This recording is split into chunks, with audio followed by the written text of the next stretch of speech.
భారత అంతరిక్ష పరిశోధన సంస్థ పునర్వియోగ వాహక నౌక పుష్పక్ ప్రయోగాన్ని మూడోసారి విజయవంతమైంది. స్వదేశీ స్పేస్ షటిల్గా పిలిచే వాహన ప్రయోగాన్ని ఈసారి మరింత కఠిన పరిస్థితుల్లో నిర్వహించినట్టు ఇస్రో ప్రకటించింది. కర్ణాటకలోని చిత్రదుర్గలోని ఏరోనాటికల్ టెస్ట్ రేంజ్లో ఆదివారం ఉదయం నిర్వహించిన ఈ ప్రయోగం స్పేస్ నుంచి తిరిగొచ్చే వాహకనౌక పనితీరు, ల్యాండింగ్ పరిస్థితులను కళ్లకు కట్టినట్టు చూపిందని పేర్కొంది.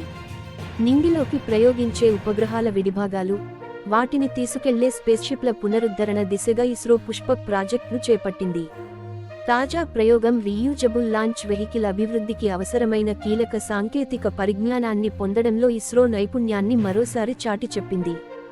ఇంతకు ముందు నిర్వహించిన 2 ప్రయోగాలు విజయవంతం కాగా, 3వ ప్రయోగాన్ని మరిన్ని సవాళ్లతో కూడిన పరిస్థితుల్లో చేపట్టినట్లు తెలిపింది. స్వయం ప్రతిపత్తి ల్యాండింగ్ సామర్థ్యాన్ని పుష్పక్ మళ్లీ ప్రదర్శించినట్లు పేర్కొంది. పుష్పక్ సింగిల్ కొటేషన్ను ఇండియన్ నేవీకి చెందిన చినూక్ హెలికాప్టర్ ద్వారా నింగిలోకి తీసుకెళ్లే రన్వేకి 4 కిలోమీటర్ల దూరం, 4.5 కిలోమీటర్ల ఎత్తు నుంచి జారవిడిచారు. అనంతరం తనంతట తానుగా క్రాస్ రేంజ్ కదలికలను నియంత్రిస్తూ పుష్పక్ రన్వే దిశగా వచ్చి సెంటర్లైన్ వద్ద ఖచ్చితమైన సమాంతర ల్యాండింగ్ను ప్రదర్శించింది. తక్కువ లిఫ్ట్ టు డ్రాగ్ నిష్పత్తితో కూడిన ఏరోడైనమిక్ కాన్ఫిగరేషన్ వల్ల పుష్పక్ ల్యాండింగ్ వేగం గంటకు 320 కిలోమీటర్ల కంటే ఎక్కువగా ఉందని ఇస్రో తెలిపింది. ఈ వేగం వాణిజ్య విమానాల్లో గంటకు 260 కి.మీ., యుద్ధ విమానాల్లో గంటకు 280 కి.మీ. వరకు ఉంటుందని పేర్కొంది. రన్వేపైకి చేరుకోగానే దాని వేగం బ్రేక్ పారాచూట్తో గంటకు 100 కి.మీ. తగ్గిందని ఇస్రో తెలిపింది. అనంతరం ల్యాండింగ్ గేర్లు తెరుచుకోవడంతో పూర్తిగా ఆగిపోయినట్లు వెల్లడించింది. ఈ సమయంలో స్థిరత్వం కోసం నోస్ వీల్ స్టీరింగ్ సిస్టమ్, రడ్డర్ను ఆర్ఎల్వి ఉపయోగించినట్టు పేర్కొంది.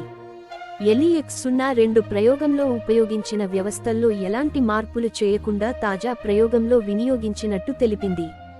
ఆర్ఎల్వి వాహనం పనితీరు, మార్గదర్శకం, ల్యాండింగ్ సామర్థ్యాన్ని మెరుగుపరచడమే లక్ష్యంగా ఈ ప్రయోగం నిర్వహించినట్టు వివరించింది.